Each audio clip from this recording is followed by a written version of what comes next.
Muito boa tarde a todos. Que Jesus esteja aqui connosco, sempre presente, que nos ajude a entender todos os trabalhos que aqui vão passar, que sirva de reflexão para todos nós e que possamos pôr em prática um bocadinho daquilo que vamos aprendendo hoje e ao longo destes 10 anos que aqui já andamos. Apesar de estarmos próximo do Halloween, nós não vamos falar de bruxinhas, mas vamos falar de meninas, meninos, jovens que chegam ao nosso centro. E eles chegam por dois motivos. Um, atrelados aos pais, que vêm porque os pais aparecem, porque têm a curiosidade, porque quiseram saber, e acabam por trazer esses nossos jovens, esses nossos meninos, eles acabam por frequentar a nossa casa e de alguma coisa dali levam. E outros, são eles a causa dos pais estarem no centro. É estes que nós vamos falar um bocadinho, esses que supostamente trazem consigo aquilo que eles dizem. Um problema, não sei o que é que o meu menino ou o que é que a minha menina tem e gostava que nos ajudassem. Então a mediunidade na infância e na juventude é natural, é espontânea, não é causa de medo. Nós temos aqui algumas fotografias de alguns nossos contemporâneos que passaram exemplificando, contando histórias e histórias das suas vidas enquanto eles eram pequeninos, enquanto eles eram jovens. Alguns já não estão connosco, mas alguns ainda continuam a relatar essas histórias. E todos eles tiveram as suas questilhas com a situação da mediunidade. O que é isto? O que é que eu vejo? Que efeito físico eu provoco? O que é que eu ouço? Mas neles era natural. E com o aprendizado, com o conhecimento, e porque tiveram sempre alguém ao lado no mundo do espiritismo, que os pôde ajudar e orientar, tornaram-se estas personagens que muito nos ajudam.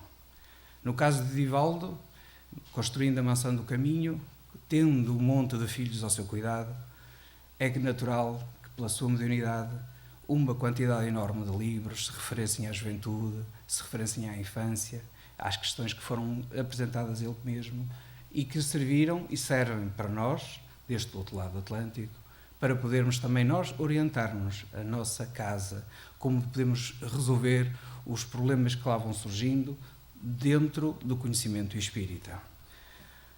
Então o ser humano é uma entidade existencial, multidimensional, cuja complexidade não pode ser limitada a nenhuma das suas dimensões. Aqui nós optamos por colocar 4 das suas dimensões. A dimensão física, que é aquela onde nós, enquanto espírito encarnado, nos orientamos na família, no trabalho, no mundo físico, bem seja, não é?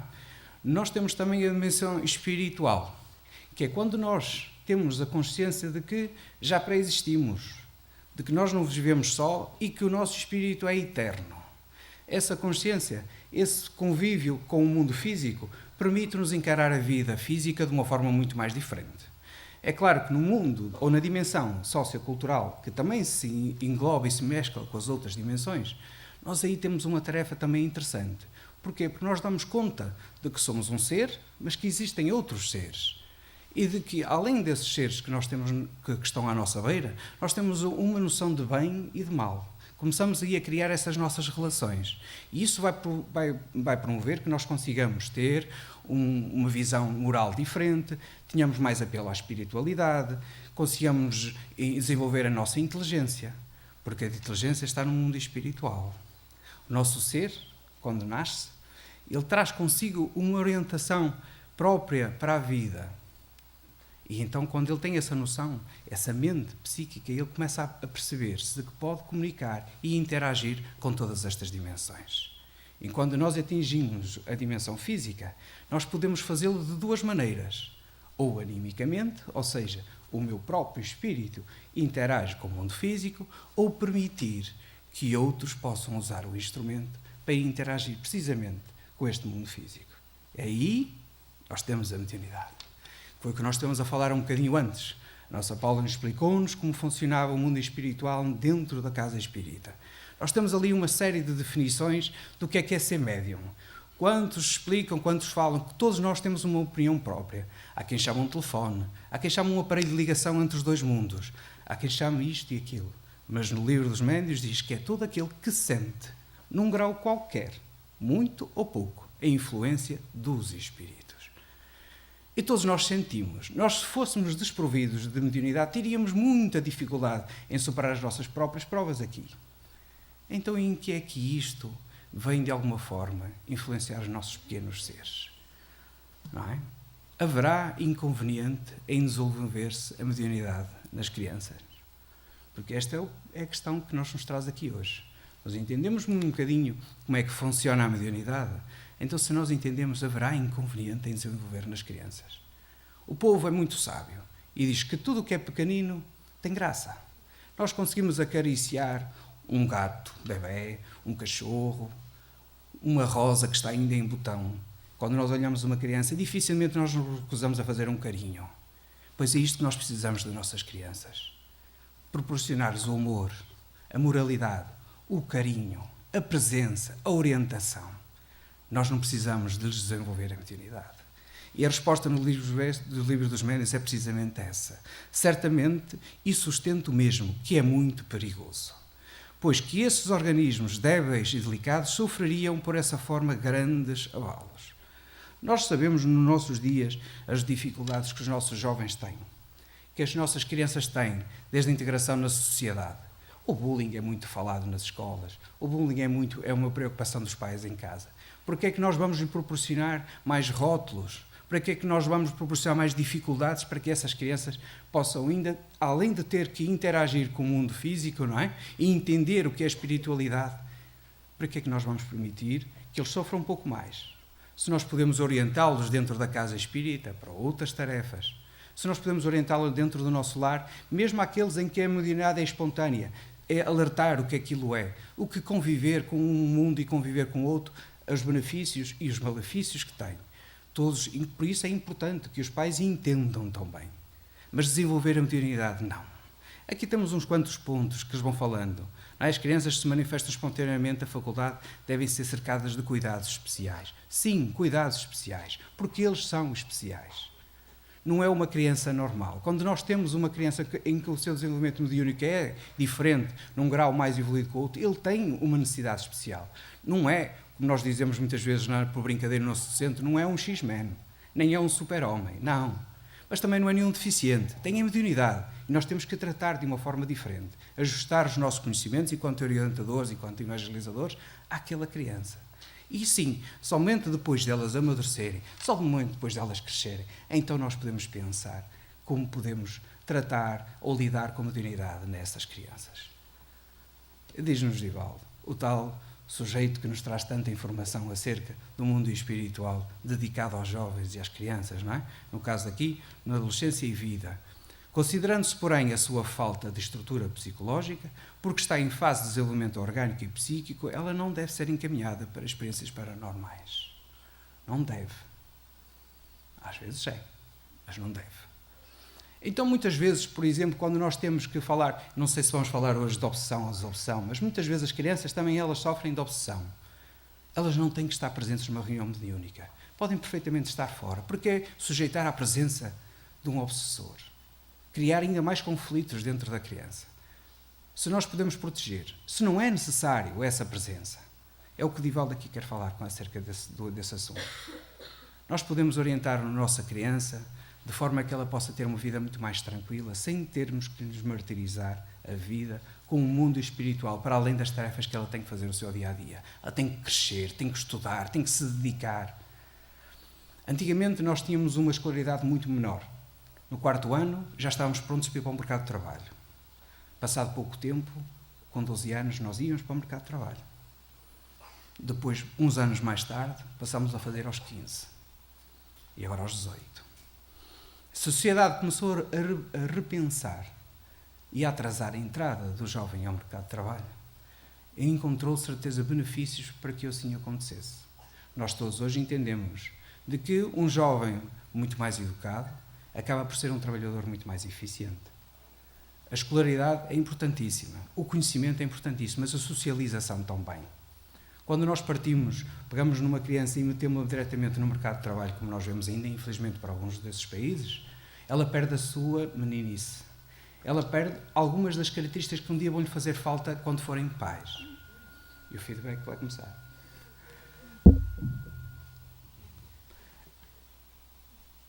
Como pode dar alguém carinho? Como pode alguém dar amor? Como pode alguém brincar se nunca o fez? Como? Não podemos. Então nós temos que deixar as nossas crianças crescerem, amadurecerem, serem jovens e a partir daí trabalhar com eles de uma forma diferente. Mas enquanto crianças, podemos orientá-las, como disse, moralmente, sim, muito. Ajudar os pais, sim, muito. Mas colocá-los, sujeitá-los às experiências da mediunidade, não devemos. Mas os jovens é diferente. Os jovens também a mediunidade se manifesta. Uma altura complicadíssima da vida deles. As hormonas estão aos saltos. Não sabemos para que lado vamos, não sabemos daquilo que gostamos, não sabemos quem somos, estamos todos nós a crescer. E nessa altura, na SOS Família, Divaldo diz-nos porque a mediunidade é uma faculdade do espírito que se exterioriza pelo organismo. Ou seja, ela sai, ela está lá. Não é? A faculdade é do espírito e o instrumento é o corpo. Naturalmente se manifesta cedo, qual ocorre com a memória, a inteligência e as outras aptidões.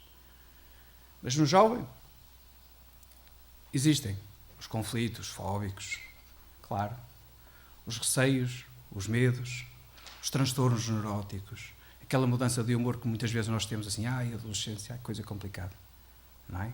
Conviver, todos nós que somos pais já passaram, ou uns já passaram, outros vão passar, e os que vão passar ainda tremem de medo, meu Deus, que vamos passar agora pela adolescência, não é? Porquê? Porque há uma instabilidade emocional muito grande. Há um conhecer do corpo que é próprio da idade. É claro que as escolas ajudam, os professores facilitam, mas não educam. A obrigação continua a ser dos pais. Não é? Além das causas genéticas que muitas vezes causam transtornos, não é? Para além das borbulhas que vão aparecendo no rosto, para além dos problemas psicológicos, psicossociais, que também podem estar na origem das obsessões, que são interferência dos espíritos. Ora, o problema que acontecia com as crianças, se nós os colocássemos diretamente a trabalhar numa reunião única, era abrirmos um portal para o mundo espiritual. Lembram-se das dimensões? Elas estão lá. A criança também participa nessas dimensões, porque é um espírito encarnado. O jovem, apesar de muitas vezes olharmos para aquele corpo e dizermos, não, já é um homem ou uma mulher feita, mas ainda não é, totalmente. E se nós o pegarmos neles e orientarmos diretamente para uma reunião mediúnica, nós podemos estar a abrir uma porta à obsessão, de novo. Eu falo assim um bocadinho mais logo no fim, não é? Podíamos falar de alguns transtornos, algumas complicações, não, mas isto pode ser mesmo grave. Então nós temos essa necessidade. Será que nós não podemos primeiro dar a moralidade suficiente, dar o conhecimento, dar a instrução, os livros, porque aí o jovem já tem mais capacidade para ler e entender, já passou a ter filosofia, a raciocinar, não é? Pensar de uma forma diferente. Então, muitas vezes nós nos dizemos, mas não gosto de ler, está bem, mas na escola é obrigado a ler.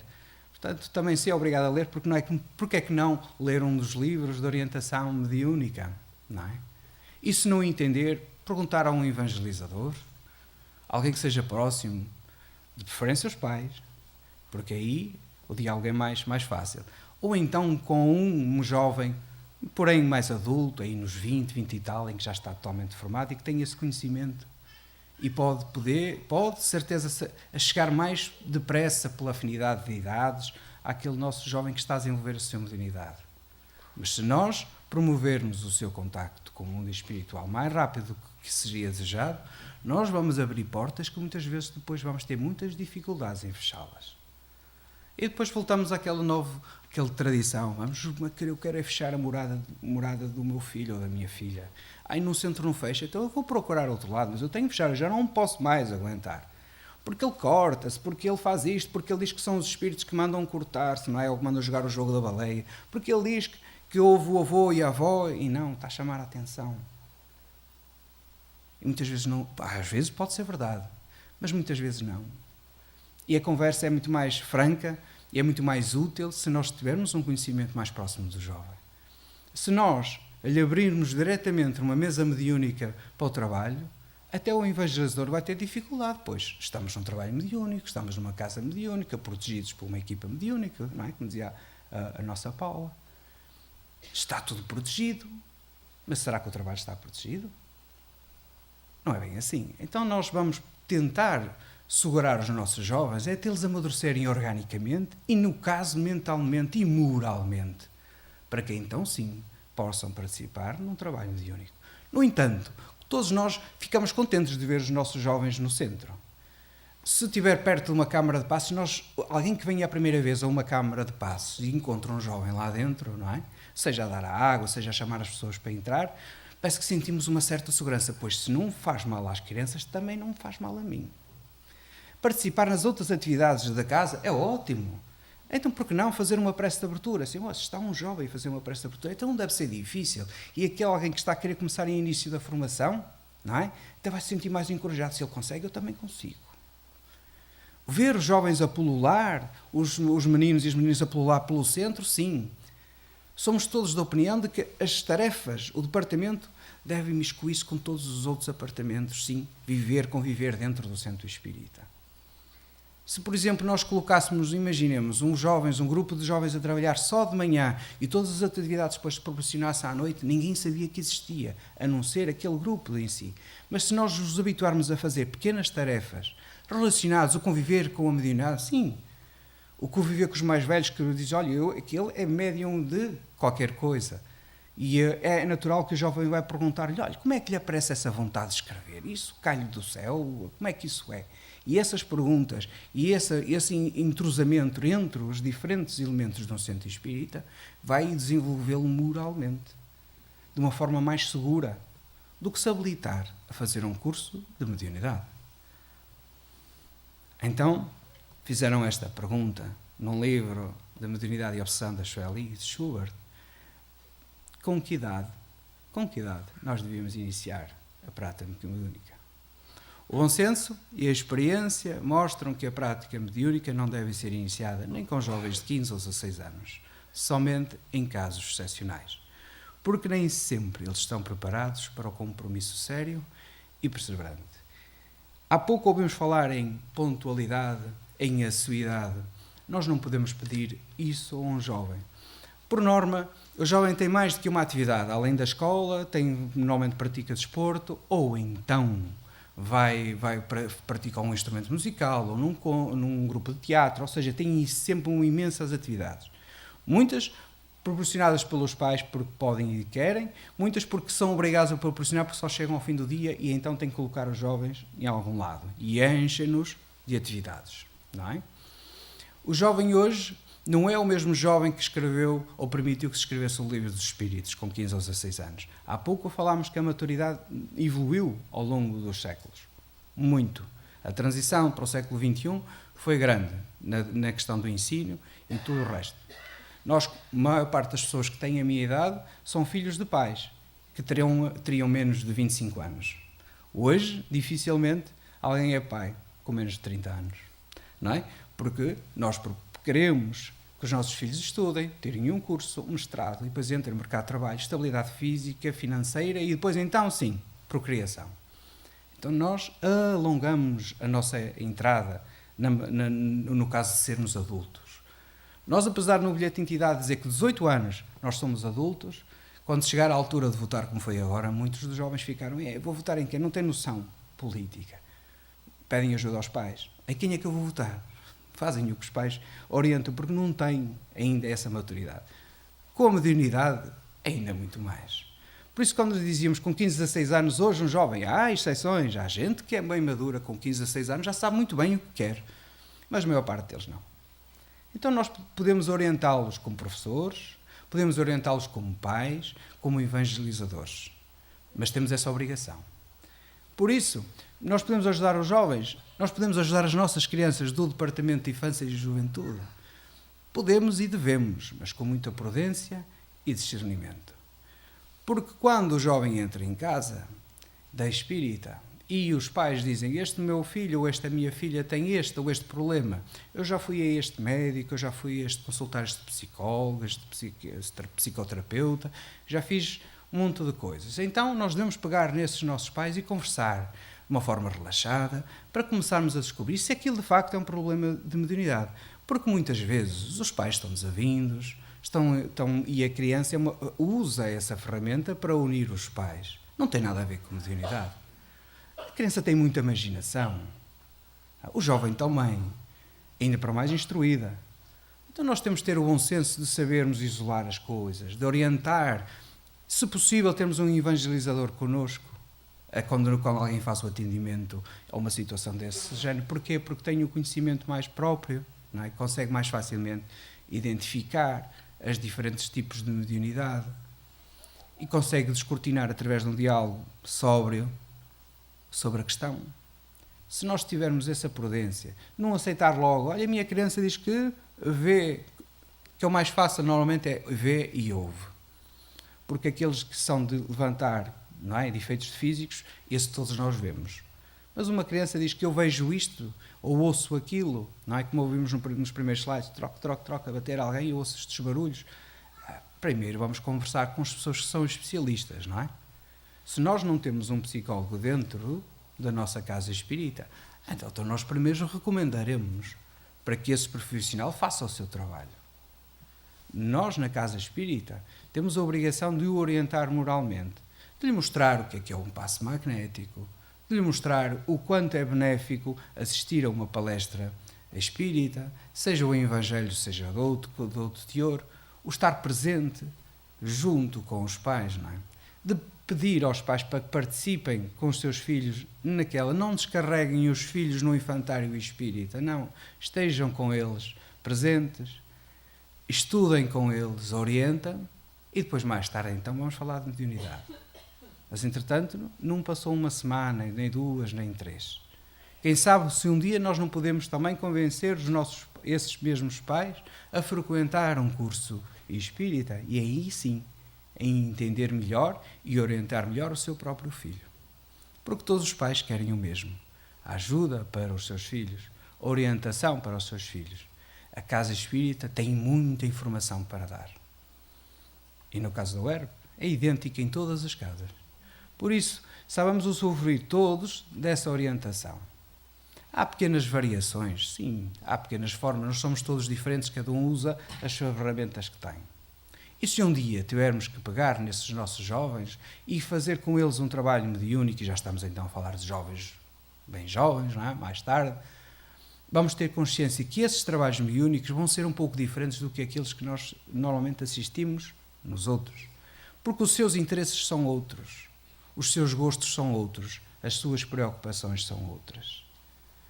Dificilmente nós vamos ter um problema associado, por exemplo, como foi agora com os fogos, mas vamos ter muitos problemas associados com a droga, vamos ter muitos problemas associados com os acidentes de carro e de motas causadas por madeiras, vamos ter muitos acidentes provocados pelas distrações típicas da idade, vamos ter muitos suicídios, porque nós sabemos que existe uma taxa muito grande de suicídio na juventude, e nós temos de estar preparados, enquanto doutrinadores, enquanto evangelizadores ou então esclarecedores, de que o trabalho mediúnico no jovem é bem diferente de um trabalho mediúnico adulto. E termos consciência de que o jovem hoje está connosco um ano, mas que ao fim desse ano pode partir ou porque entrou numa universidade, ou porque então foi fazer um mestrado noutro sítio e não vai ter a mesma assiduidade, não vai ter a mesma regularidade e vai estar presente num centro espírita ou num grupo mediúnico, se calhar uma vez por mês. E a casa tem que estar preparada para isso, se bem entender. Por isso, quanto mais nós pudermos retardar esse tipo de trabalhos com os nossos jovens, melhor. Quanto mais depressa nós os conseguimos colocar dentro do grupo mediúnico da casa, o normal, melhor. Porque grupos de jovens de trabalho mediúnico são interessantes, sem dúvida, mas são bem diferentes. E nós temos que questionar qual a sua utilidade. Qual a sua. Por isso é que diz aqui prudência e discernimento. É prudente fazê-los? Que vantagens nós vemos neles? Não seria melhor proporcionar outras ferramentas? Não será melhor orientá-los para outro género de trabalhos? Aproveitar a sua criatividade típica da sua idade? Aproveitá-los para fazer outro género de trabalhos na casa espírita? Que consigam na mesma estudar, que consigam na mesma aprender, a ter um contacto com a mediunidade que lhe está presente. Não é retardar, acaba por retardar, por ser um efeito colateral, mas apenas orientá-los, segurá-los e protegê-los. Esse é o nosso trabalho. Enquanto frequentadores da casa espírita, enquanto dirigentes da casa espírita, orientar e proteger. Bem-aja a todos.